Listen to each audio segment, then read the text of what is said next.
satunya adalah kutu kupret. Tapi kutu kupret itu bisa diklasifikasikan menjadi salah satu kata pengumpat yang lumayan manis, gak sih?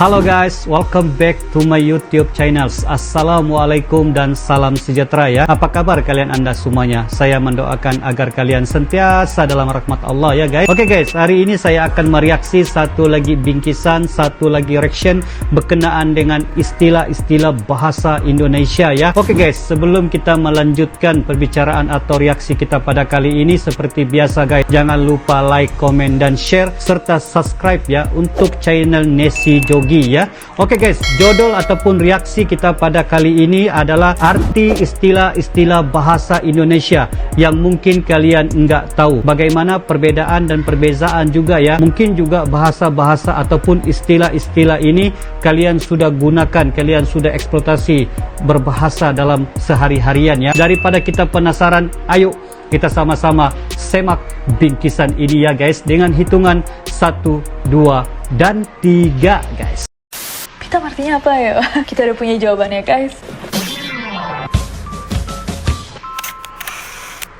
Hey guys, it's Nesi and how are you guys? Gimana kabarnya? Semoga masih semangat dalam menjalani minggu ini. Beberapa waktu lalu kita sempat membahas nih tentang istilah-istilah yang jarang diketahui sama orang-orang. Dan di video itu banyak banget yang request kayak kita sering-sering dong bahas yang kayak gini-gini karena ini menambah knowledge, pengetahuan. Nah tapi kalau di video itu kita membahas tentang hal-hal nih yang sering kita rasakan tapi kita nggak tahu namanya apa. Di video kali ini kita akan membahas tentang kata-kata atau ekspresi-ekspresi dalam bahasa Indonesia yang sering banget kita pakai tapi banyak dari kita nggak tahu sebenarnya artinya tuh apa. Well, kalau misalnya kalian udah tahu ya nggak apa-apa, lebih hebat lagi. But basically di video kali ini kita akan membahas istilah-istilah atau ekspresi-ekspresi tersebut. So without any further ado, let's get to the list. Of course, kita harus memulai video ini dengan naik pitam.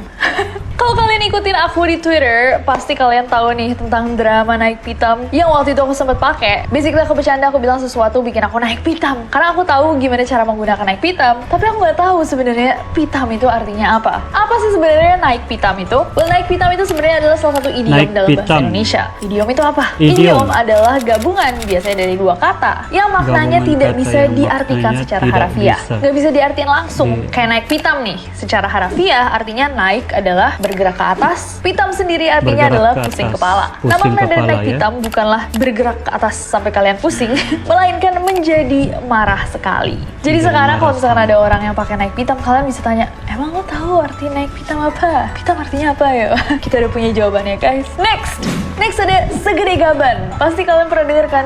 Wow, gila tasnya segede gaban. Nah karena segede, obviously kita tahu ya, artinya sebesar. Tapi kalian tahu nggak gaban itu apa? Dan dari mana bisa muncul istilah segede gaban ini? Jadi kata gaban yang ada dalam istilah segede gaban berasal dari salah satu tokoh robot asal Jepang, yaitu Uchu Keiji Gavan, atau dalam bahasa Inggrisnya Space Sheriff Gavan. Nah menurut BattleHeroes.fandom.com, tokoh robot ini tuh biasanya menggunakan kostum perak dilengkapi sama peralatan yang canggih. And yes, namanya Gavan bukan Gaban, tapi somehow lidah orang Indonesia kita ini kadang suka melafalkan V jadi B, jadilah istilah segede gaban bukan segede Gavan. Nah emang robot Gavan ini sempat populer banget di Indonesia di tahun 80-an dan disukai banget nih sama anak-anak pada masa itu. Dan fun fact, sebenarnya ukuran robot Gavan itu ternyata nggak terlalu besar, kurang lebih sama-sama manusia pada umumnya. Tapi istilah segede gaban ini bermula ketika suatu hari muncullah patung robot Gavan berukuran 11 meter yang dipasang di Dufan, Ancol, Jakarta. Gede banget sampai orang-orang mulai bilang kayak segede gaban. Dan muncullah fenomena itu ketika melihat sesuatu yang besar kayak gila gede banget, segede gaban. Gitu guys. The more you know. Apakah ada yang tahu sebelumnya? Coba komen di bawah. Next ada tetek bengek. Tetek bengek. Aku harus membiasakan biar kata-kata ini terdengar biasa. Tetek bengek. Coba sebelum aku kasih tahu makna sebenarnya, menurut kalian atau sepengetahuan kalian apa sih arti dari tetek bengek itu? Coba komen di bawah. Kalau kalian menjawab bahwa dan lain-lain atau segala sesuatu atau semuanya, kalian kurang tepat karena sebenarnya arti dari tetek bengek itu adalah masalah kecil atau remeh. Kita nggak usah ngomongin ya origin atau kayak asal dari kata-kata ini, karena aku yakin kalian udah tahu ya. Tapi kenapa bisa jadi masalah yang kecil ya? Karena sebagai bengekers Hai orang dengan masalah pernafasan seperti saya, ini bukanlah masalah yang kecil atau remeh ya. Ketika asma sudah menyerang, ketika asma sudah menyerang, kita harus lupakan semua tetek bengeknya, kecuali yang ada di tubuh kita. Next, kalau kalian nonton video ini, rekomen film terseru sepanjang masa. Dibalas sama Anne Sugar, Don't Breathe, maksudnya Don't Breathe kayaknya. Dibalas lagi sama Moa, Goyang. Goyang Don't Breathe. Asyik. Dimana kita baca ini balasan-balasan tweets terkocak. Di situ ada yang ngomong goyang don't breathe. Dan di video itu aku sama NCC mulai ribut mencari tahu apa sih sebenarnya don't breathe itu. Apa itu goyang don't breathe? Jadi yang dari kita baca-baca di internet, kata don't breathe atau don't breathe merupakan salah satu kesenian rakyat yang berkembang di daerah pantai utara Jawa Barat, khususnya di Pantai Belanakan Pamanukan, Kabupaten Subang. Konon katanya, jadi di daerah itu tuh goyang don't breathe itu bukan sekedar goyangan atau hiburan, melainkan juga bagian dari upacara nadran yang berfungsi sebagai simbol kesuburan, guys. Jadi setiap musim pelelangan ikan tiba, goyang don't breathe akan ditampilkan sebagai pelepas lelah para nelayan dan juga hiburan untuk para pelanggan ikan. Nah, tapi selain pengertian yang tadi tuh, ada juga yang mengatakan atau mendeskripsikan goyang don't breathe sebagai goyang don't breathe itu artinya goyangan saat menyanyi atau mendengar lagu dangdut yang dilakukan oleh para pria-pria yang sedang nyawer atau memberi tips karena bidu wanita yang seksi, bahenol, dan aduhai. Sayang kita belum menemukan sumber lain yang memvalidasi statement barusan. Mana yang bener guys? Yang pertama atau yang kedua? Coba komen di bawah. Sila komentar ya sudah guys. tahun atau zaman jebot? Pasti Tahun kalian sering dengar atau kan kayak zaman orang bilang, jebot. ih itu kapan? Itu udah tahun Zaman jebot. jebot. Pasti Apa kalian gak ya, asing sama guys? kata-kata atau frase ini ya. Banyak banget orang yang masih pakai, ih baju zaman jebot masih dipakai aja. Ih jangan diinget-inget itu mah udah zaman jebot. Lah itu kejadiannya emang udah lama banget tahun jebot. Nah apa sih sebenarnya arti dari jebot?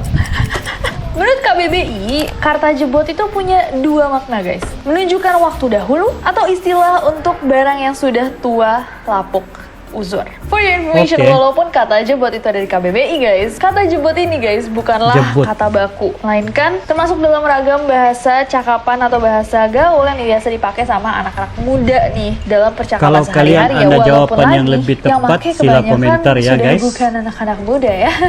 Apa yang dimaksudkan dengan jebot? Yang pakai orang-orang jebot. Iya, parah banget. Next.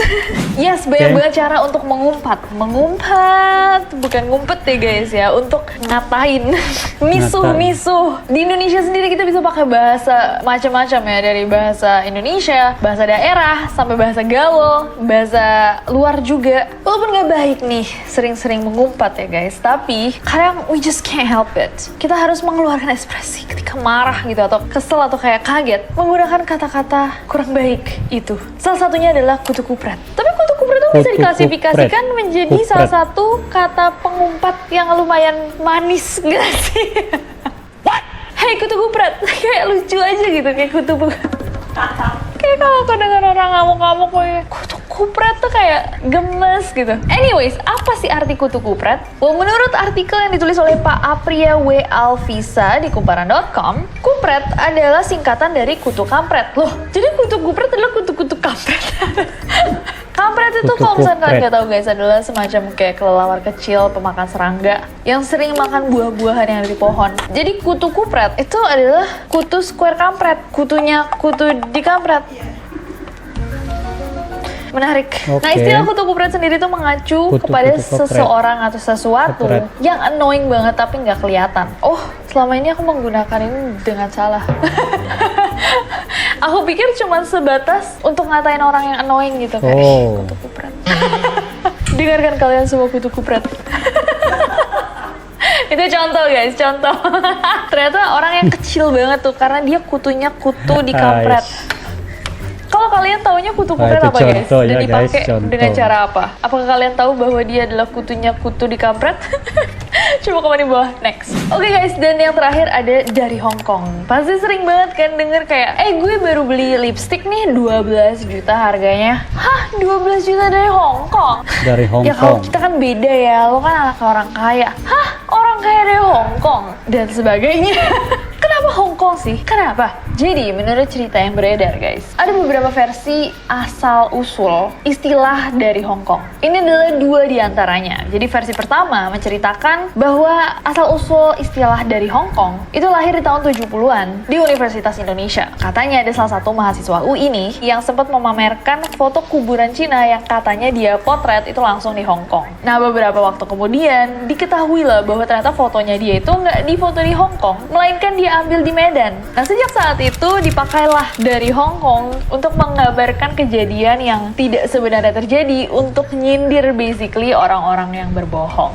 Ada versi kedua, jadi dulu dipercaya nih bahwa barang-barang dari Hong Kong itu adalah wujud kesempurnaan hidup. Saat itu baju-baju bagus, keramik, peralatan elektronik, serta barang-barang mewah lainnya itu semua datang dari Hong Kong. Dari fenomena itulah lahir istilah dari Hong Kong yang digunakan sebagai bentuk sindiran untuk segala hal yang terlihat mewah dan sempurna dari Hong Kong. Nah, kira-kira versi mana nih yang menurut kalian lebih masuk akal? Coba komen di bawah. Atau kalian punya versi lain? Jangan-jangan sebenarnya dari Hong Kong itu datangnya dari sini. Boleh banget ditulis di bawah. Apalagi kalau kalian nulisnya di Hong Kong.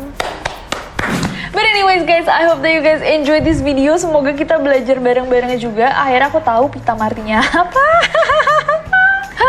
Seru ya, kehidupan persosial mediaan. Pressure-nya segede gaban. Kadang suka bikin naik pitam dengan segala masalah dan tetek-bengeknya. Kadang suka kepikiran gitu. Jalan jebot pas belum ada internet, cuma bisa denger radio seharian mainin goyang dompet. Jadi bersyukur juga sekarang ada sosial media. Walaupun isinya adalah kita-kita kutu kupret. Anyways, kayaknya udah waktunya istirahat. Other than that, I hope that you guys enjoy this video. Kalau misalnya kalian suka video, klik like and follow aku di Instagram dan Twitter. Gampang banget nih, Caca, dan subscribe ke channel ini juga nyalain notification-nya biar kalian tahu kalau misalnya aku upload video baru. Karena aku gak sabar buat ketemu kalian lagi. Bye-bye!